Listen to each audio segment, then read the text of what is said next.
আসসালামু আলাইকুম। Gausia agro farm থেকে আমি মোহাম্মদ আরাফাত বিশ্বাস। আমার এখানে প্রতি কেজি খাবারের দাম 50 টাকা করে পড়ছে।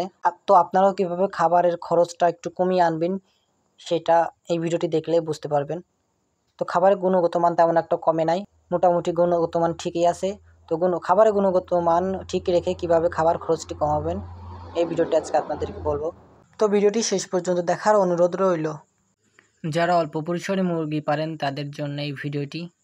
তো আমি খাবার সাথে কি মিশিয়ে খাবার খরচটা একটু কমিয়ে আনছি সেটা আজকে আপনাদের সাথে শেয়ার করব। কালকে বিকালে মূলত আমার মুরগির খাবারগুলো শেষ হয়ে গেছিল, সে কারণে সকাল সকাল ঘুম থেকে উঠে মুরগির খাবার আনতে চলে যেতে হয়েছে।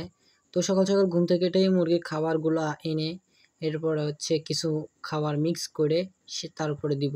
তো এখন কি মিক্স করছি সেটা বলি।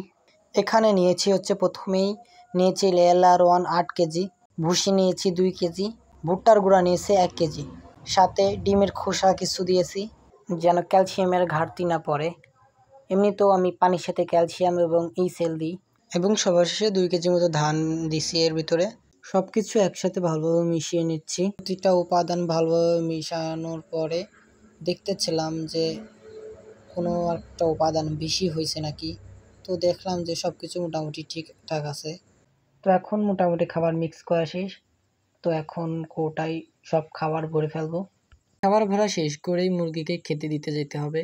সকালে তো খাবার দেওয়া হয় নাই, এখন অনেক দেরি হয়ে গেছে, প্রায় 10টা বাজে।